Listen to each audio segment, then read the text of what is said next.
The snap that should have been ignored. I never thought a gas station would be the place where my life split into before and after. It was just past 10:30 p.m. on a Thursday night in Des Moines, Iowa, the kind of night where everything feels drained, streets half empty, fluorescent lights buzzing, your brain on autopilot. I'd worked a double shift at the warehouse and only stopped for gas because my dashboard light started blinking at me like it was offended. Inside the station, the air smelled like burnt coffee and cleaning chemicals. A man at the counter was arguing with a cashier over scratch tickets, holding up the line like he owned the place. I stood behind another guy about my age, mid-20s, hoodie, earbuds dangling from his neck. We exchanged that tired look strangers give each other when they're silently bonding over shared inconvenience. That's when he appeared. He slid into the space between us like he'd always been there. "Long night, huh?" he said, grinning too wide. I remember noticing his haircut first, bleached blonde, uneven, like it hadn't been updated since the early 2000s. His eyes were sharp, restless. The kind that never seemed to blink at the same pace as everyone else. "I'm Tim," he said. "You guys look like you could use a drink." Neither of us answered right away. The other guy laughed awkwardly, probably just trying to be polite. Tim didn't wait for permission. "My hotel's right across the street," he continued. "Extended stay. Got a whole setup. Drinks, music, good vibes." I shook my head. "I'm just trying to get home." Tim tilted his head, studying me. For a second, I felt like I'd said the wrong thing. "Suit yourself," he muttered, then immediately turned cheerful again, redirecting his attention to the other guy. "What about you?" The stranger hesitated, then shrugged. I grabbed a couple beers." Tim laughed. Loud. Forced. "That's not drinking." Something about the way he said it made my stomach tighten. The line finally moved. The stranger paid. Tim leaned in close to both of us and said, "Add me on Snap. You'll see." I don't know why I did it. Maybe it felt safer to agree than to push back. Maybe I just wanted the interaction to end. Either way, I scanned his Snap code, nodded, and walked out as fast as I could. As I pumped gas, I saw Tim and the stranger crossing the street together toward a rundown hotel, its sign flickering like it was about to give up entirely. I told myself not to stare. I went home, showered, ate leftover pasta straight out of the container. By midnight, I was in bed, phone charging beside me. That's when the notification buzzed. New Snap from Tim. I stared at the screen longer than I should have. I opened it. It was a selfie, Tim and the stranger from the gas station, plastic cups raised, both smiling. The caption read, "You sure you don't want to join?" I didn't respond. I locked my phone and rolled onto my side. Still, sleep wouldn't come. There was a pressure in my chest I couldn't explain. Like unfinished business. Like I'd walked past something important and didn't know what it was yet. Around 3:40 a.m., I unlocked my phone again.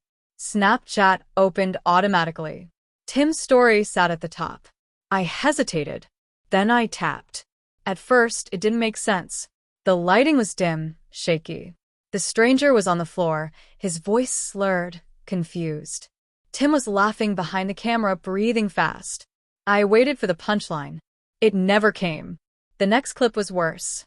Then another. Each one time-stamped minutes apart. Tim talking to the camera like it was a diary. Like an audience mattered more than the person in front of him. My hands started shaking. I exited the app and called 911. By the time police arrived at the hotel, it was already too late. They took my phone as evidence. I didn't sleep at all that night. To this day, the thought that keeps me awake isn't what I saw. It's this. If I'd been watching sooner, or if I'd said yes, would the story have ended differently? Or would it have ended with me on that screen? The aftermath you can't escape. The police didn't let me sleep the next night either. 2 detectives showed up at my apartment just after sunrise. They were polite, calm, almost too calm for the kind of story I'd just lived through. One of them, Detective Harris, asked me to start from the beginning, every detail. Where I stood in line. What Tim said. How long we talked. What the stranger looked like. What time I opened Snapchat. I answered everything. Still, I felt like I was doing something wrong just by breathing. They took screenshots of Tim's story, logged the timestamps, and asked me to unlock my phone 3 separate times. When they finally left, the apartment felt contaminated, like something bad had soaked into the walls. That night, the news broke. A headline scrolled across my phone. Man arrested after posting violent videos on social media. No names yet. No details. Just enough to make my stomach drop. I stopped checking Snapchat altogether. Deleted the app. Turned off notifications. I told myself distance would help. That once the case moved forward, once Tim was locked away, the feeling would fade. It didn't. Instead, it followed me. At work, I'd catch myself staring at people too long, wondering who they really were when no one was watching. On my commute home, I'd double-check my mirrors, convinced a car was following me. Every unfamiliar face felt like a threat waiting for an opportunity. Then the messages started. Not from Tim. From people who had watched the story. I didn't even know how they found me at first. But Snapchat has a way of connecting dots you don't realize exist. Mutual ads. Quick ads. Shared locations. The first message was short. Did you know him? I blocked the account. Another came an hour later. You were with them at the gas station, right? Then another. Why didn't you stop it? I shut my phone off completely. That night, I dreamed of the gas station again.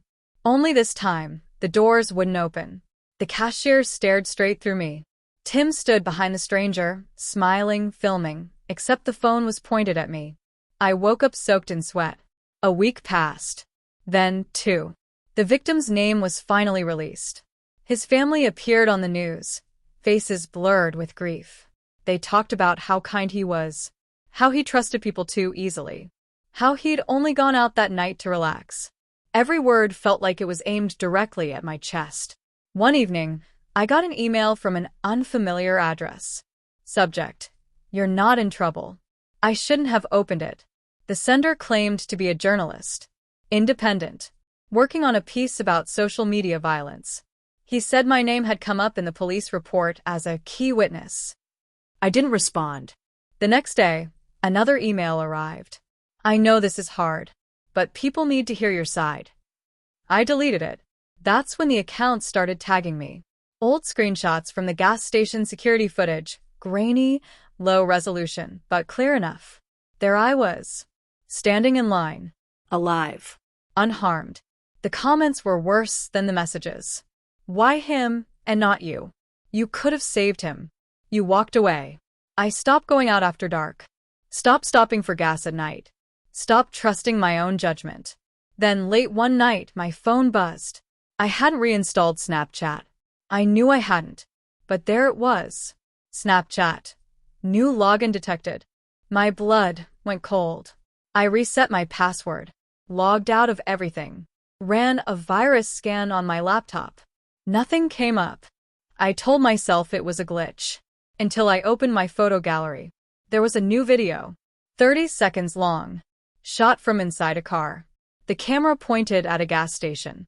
My gas station. The timestamp read, tomorrow, 10:17 p.m. I couldn't breathe. The video ended with text typed across the screen. You still watching? I called the police again. They took the phone. Took my statement. Told me I was safe. But when they left, the silence felt louder than ever. Because deep down, I knew something they didn't. This wasn't about Tim anymore. It was about attention. About being seen. And somewhere out there, someone had learned the same lesson Tim had. If people are watching, they won't look away. When you realize you're next. I didn't get my phone back. The police said it was temporary, that cybercrime needed to run deeper diagnostics. I nodded like I understood, but the truth was simpler.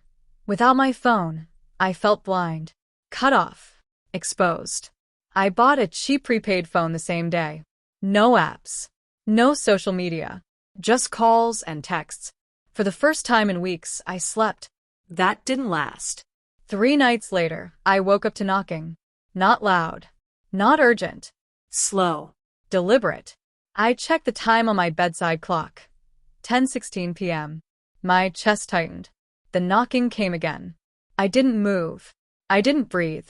I just listened, counting the seconds between each tap like it meant something. Finally, it stopped.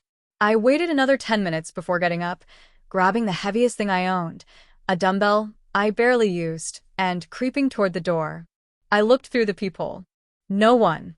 I locked the deadbolt again, even though it already was. Then I saw it. A folded piece of paper pushed halfway under my door. My hands shook as I picked it up.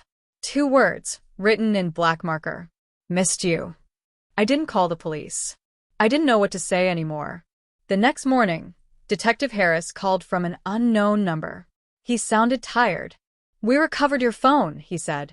There was no malware. No remote access. But someone accessed your Snap account from another device before you deleted the app. I swallowed. Who? He paused. That's the problem. The login didn't come from Tim. Silence stretched between us.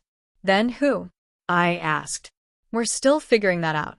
After the call ended, I sat on the edge of my bed, staring at nothing. Tim had been obsessed with attention, with being watched. But he wasn't the only one. I remembered the comments, the messages, the strangers who asked why I hadn't stopped it, the people who wanted more footage, more details, more fear. Someone had been watching the watchers. That evening, I turned on the TV for background noise. A local news segment caught my attention. Another arrest. Different state. Different name. Same pattern. The suspect had live-streamed parts of the attack to a private group chat. People had watched. Some had encouraged him. Others had stayed silent. No one called for help until it was over. My stomach turned. This wasn't a copycat. It was a trend. I realized then what the message meant. You still watching? It wasn't a question. It was an invitation. That night, I packed a bag. I didn't know where I was going, just far enough that no one could predict it. I left my apartment before sunset, took back roads, stayed off my usual routes. I checked into a motel under a fake name. At exactly 10:17 p.m., my prepaid phone buzzed. Unknown number. One message. You were supposed to be at the station. My hands went numb. I shut the phone off and sat in the dark, listening to my own breathing, waiting for something, anything, to happen. Nothing did. Morning came. Days passed. Weeks. The messages stopped. The case faded from the headlines. Tim was sentenced. Comment sections moved on to something else. Something newer. Something worse. I moved again. Changed jobs. Avoided crowds. Avoided eye contact. Life went on. Mostly. Sometimes, when I stop for gas during the day, I still feel it, that sense of being observed. Like somewhere, someone is deciding whether I'm worth watching. I don't use social media anymore. I don't post. I don't scroll. I don't look. Because I learned something that night at the gas station. Something no one tells you until it's too late. Some people don't want friends. They don't want company. The story that kept recording. I told myself it was over. That's the lie everyone tells themselves after surviving something they weren't meant to survive. Months passed. I moved cities. New apartment. New job. New routine. I paid in cash whenever I could and kept my phone stripped down to the basics. No social media. No tracking apps. No cloud backups. Silence became my safety. Then one night, while unpacking a box I hadn't touched since the move, I found my old laptop. I almost didn't open it. The police had returned it weeks after the case closed. They said there was nothing left on it that mattered. I believed them because I needed to. Curiosity won anyway. The laptop booted slowly, fanned, whining like it was waking from a bad dream. My desktop loaded. Clean. Empty. Except for one folder. Recovered. I stared at it for a full minute before clicking. Inside was a single audio file. No name. No date. Just midnight as the duration. My chest tightened. I pressed play. At first there was nothing, just static. Then breathing. Uneven. Familiar. It was my voice. Recorded during the night, everything happened. I hadn't recorded anything. I was sure of it. Then I heard something else beneath my breathing. A second voice was there too. Not loud. Not clear. Just close. So close it sounded like it was breathing into the microphone. I paused the audio, heart pounding, then forced myself to keep listening. My voice whispered, "I didn't add him. I never added him." Then the other voice responded, Come. confident, "You don't have to." The sound glitched, like a corrupted stream, then resumed. I heard footsteps, a door opening, the unmistakable click of a lock turning. I was listening to a moment I didn't remember living. The recording continued for 11 minutes. 11 minutes of things I couldn't place. Me pacing. Me whispering names I didn't recognize. Me saying, "Stop recording," over and over. But the audio never stopped. At the end of the file, the second voice spoke one last time. "Stories don't end when you survive them." The file cut to silence. I slammed the laptop shut and didn't sleep that night. The next morning, my phone buzzed. A notification. Snapchat. I hadn't installed it. I hadn't logged in. The app icon sat on my screen like it had always been there. One new message. No username. No profile picture. Just a gray circle and a single line of text. "You watched it too late last time." My hands shook as I opened the chat. There was no video. Just a timer. 17 seconds. Counting down. I threw the phone across the room as the timer hit 0. The screen went black. Then lit up again. Front-facing camera. My face stared back at me. Pale, eyes wide, breathing fast. Behind me, in the reflection of the dark window, someone stood perfectly still. Watching. The phone vibrated one last time. A caption appeared across the screen. "Your story is live." I don't know who's watching now. I don't know where the footage is being posted. I don't know where the footage is being posted. But if you're hearing this, if you're seeing this, then it means the story didn't stop with me. And whatever uses the screen has learned how to wait. The story that wouldn't end. By the time the sun came up, the police had already taken my phone. They were careful with it, like it might bite them. One officer slipped it into an evidence bag while another asked me to repeat everything again. Where I'd been, who I talked to, when I opened Snapchat, what I saw. I answered mechanically, my voice hollow, like I was narrating someone else's nightmare. They told me I did the right thing by calling. That didn't make me feel any better. The motel across the street was sealed off by yellow tape. I watched from my apartment window as squad cars came and went, their red and blue lights flashing against the cracked pavement. The stranger's name came up later that day. Someone with family, someone who'd had a life before he walked into that gas station. Someone who'd trusted the wrong person. I didn't sleep that night. Or the next. Every time I closed my eyes, I saw the Snapchat stories again. Not the violence itself, but the casual way Tim filmed it. The way he smiled into the camera. The way the app treated it like any other story. Tap to skip, hold to pause. After the arrest, detectives told me Timothy had confessed. They said he showed no remorse. They said he talked about the videos like they were proof of something: power, control, recognition. Fame. That word stuck with me. A week passed. Then 2.